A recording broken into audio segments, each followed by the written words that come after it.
বাংলাদেশের সর্বশেষ গুরুত্বপূর্ণ আপডেট সংবাদে আপনাকে স্বাগত। শুরুতেই সংবাদ শিরোনাম, পরে বিস্তারিত। শুরুতেই জানাবো, আন্দোলনে হামলাকারী ঢাবি ছাত্রলীগ নেতা গ্রেপ্তার।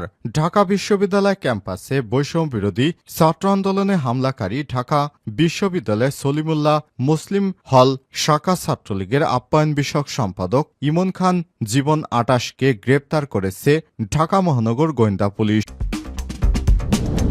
এবারে জানাবো, চিন্ময় ইসকন এবং সংখ্যালঘুদের নিয়ে নতুন করে যা বলল ভারত। বিতর্কিত হিন্দু পণ্ডিত চিন্ময় কৃষ্ণ দাসকে গ্রেপ্তার নিয়ে ভারতের অবস্থান জানিয়ে দেশটির পররাষ্ট্র মন্ত্রণালয়ের মুখপাত্র রণধীর জয়সাল শুক্রবার নিয়মিত ব্রিফিংয়ে উপস্থিত সাংবাদিকদের বেশিরভাগই তাকে বাংলাদেশকে নিয়ে প্রশ্ন করেন। এ সময় বাংলাদেশ নিয়ে তিনি নতুন বার্তা দিয়েছেন। কি সেই বার্তাটি, এ ব্যাপারে গুরুত্বপূর্ণ সংবাদ জানাবো, সঙ্গেই থাকুন। এদিকে ভারতীয়দের জানা উচিত তাদের পূর্ব সীমান্তে আরও স্মার্ট এবং সাহসী মানুষ বাস করে। ভারতীয়দের জানা উচিত তাদের পূর্ব সীমান্তে আরও বেশি স্মার্ট এবং আরও বেশি সাহসী বাংলাদেশিরা বসবাস করে বলে মন্তব্য করেছেন প্রধান উপদেষ্টার প্রেস সচিব শফিকুল আলম। আজ তার ভেরিফাইড ফেসবুক পোস্টে তিনি এমন মন্তব্য করেছেন। পোস্টে তিনি লিখেছেন, ভারতের কিছু মিডিয়া এবং তাদের সোশ্যাল মিডিয়া প্ল্যাটফর্ম থেকে ছড়ানো বিভ্রান্তিকর তথ্যের বিরুদ্ধে বাংলাদেশি সাংবাদিকরা সাহসী ভূমিকা পালন করছেন। এরপর জানাবো, ছাত্র আন্দোলনে হামলায় জড়িত মহিলা আওয়ামী লীগের ৫ নেত্রী গ্রেপ্তার। পল্লবীতে বৈষম্য বিরোধী ছাত্র আন্দোলনে হামলার ঘটনায় করা মামলায় মহিলা আওয়ামী লীগের ৫ নেত্রীকে গ্রেপ্তার করেছে ঢাকা মহানগর পুলিশ, ডিএমপি পল্লবী থানা পুলিশ। এদিকে কলকাতায় বাংলাদেশের জাতীয় পতাকা আগুন দেওয়ার ঘটনায় তীব্র নিন্দা বাংলাদেশের। কলকাতায় বাংলাদেশের ডেপুটি হাই কমিশনের বাইরে বৃহস্পতিবার বিকেল একটি হিন্দু সংগঠন বঙ্গীয় হিন্দু জাগরণ দ্বারা সংগঠিত সহিংস বিক্ষোভের ঘটনায় গভীর উদ্বেগ প্রকাশ করেছে বাংলাদেশ। আজ পররাষ্ট্র মন্ত্রণালয় থেকে পাঠানো এক প্রেস বিজ্ঞপ্তিতেই উদ্বেগ প্রকাশ করা হয়। এবং সর্বশেষ জানাবো, ২৯ বছর ধরে মিথ্যা পরিচয়ে পুলিশের চাকরি, জন্ম এবং শিক্ষা সনদ সবই ভুয়া। মুক্তিযোদ্ধা এবং পুলিশ সদস্যের সন্তান না হয়ে সেই পরিচয়ে পুলিশে চাকরি করছেন এই ব্যক্তি। এজন্য বানিয়েছেন ভুয়া জন্ম এবং নাগরিক সনদ। এমনকি মাধ্যমিক স্কুল সার্টিফিকেট, পরীক্ষার নম্বরপত্র এবং বিদ্যালয়ের প্রশংসাপত্রটিও জাল। মোহাম্মদ সাইফুল ইসলাম ২৯ বছর ধরে বাংলাদেশ পুলিশে চাকরি করছেন। বর্তমানে এএসআই পদে যুক্ত আছেন ডিএমপির পাবলিক অর্ডার ম্যানেজমেন্ট শাখায়। তার বিরুদ্ধে অভিযোগ, অন্যের পিতৃ পরিচয় ব্যবহার করে চাকরি নিয়েছেন পুলিশ বাহিনীতে। জন্ম নিবন্ধন অনুযায়ী সাইফুল ইসলামের বাবার নাম মোহাম্মদ শাহজাহান জমাদার, যিনি একজন প্রাত মুক্তিযোদ্ধা ও পুলিশের সাবেক হাবিলদার। সাইফুলের কাগজপত্রে দেয়া ঠিকানা মোতাবেক রাজধানীর মিরপুরের রূপনগরের বাড়িতে যোগাযোগ করে চ্যানেল 24। কাগজপত্র দেখে চোখ কপালে ওঠে মুক্তিযোদ্ধা শাহজাহান জমাদারের ছেলে সালাউদ্দিনের। তিনি জানান, পুলিশ সদস্য সাইফুল ইসলাম তার মামাতো ভাই, যার আসল বাবা পিরোজপুরের কাউখালী উপজেলার সয়না রঘুনাথপুর ইউনিয়নের মৃত দেলোয়ার হোসেন।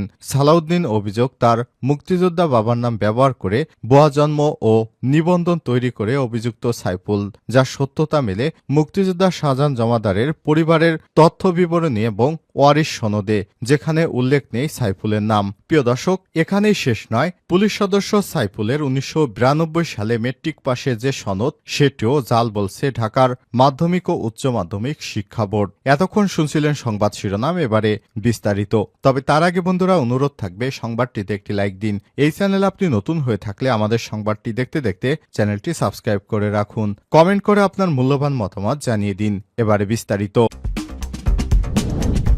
আন্দোলনে হামলাকারী ঢাবি ছাত্রলীগ নেতা গ্রেপ্তার।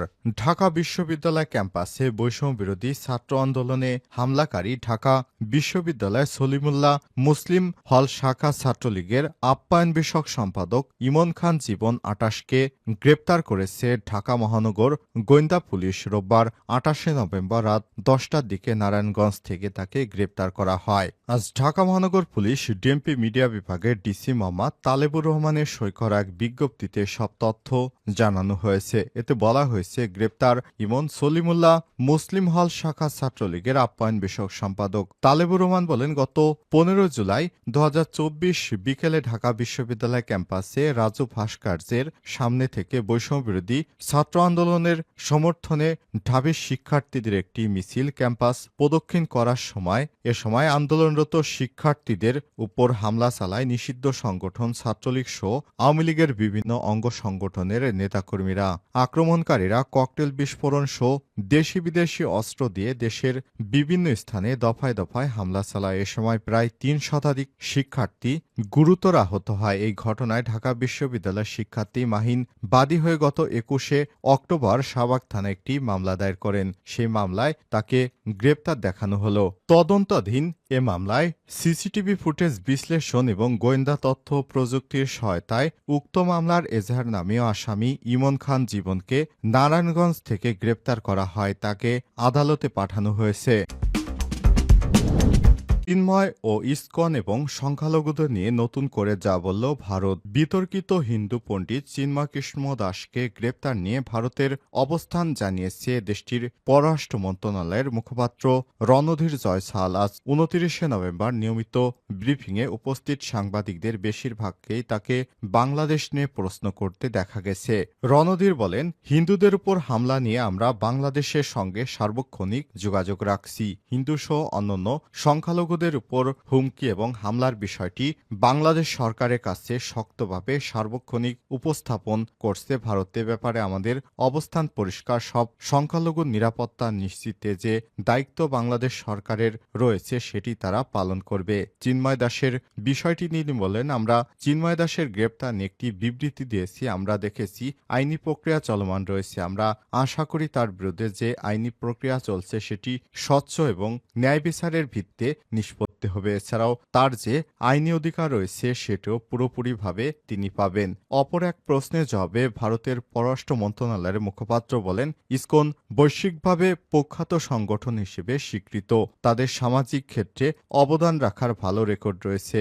এ সময় বাংলাদেশ সরকারকে হিন্দুসহ সব সংখ্যালঘুদের নিরাপত্তা নিশ্চিত করতে আহ্বান জানান। ছাত্র আন্দোলনে হামলায় জড়িত মহিলা আওয়ামী লীগের 5 নেত্রী গ্রেপ্তার। পল্লবীতে বৈষম্য বিরোধী ছাত্র আন্দোলনের হামলার ঘটনায় করা মামলায় মহিলা আওয়ামী লীগের 5 নেত্রীকে গ্রেপ্তার করেছে ঢাকা মহানগর পুলিশ, ডিএমপি, পল্লবী থানা পুলিশ।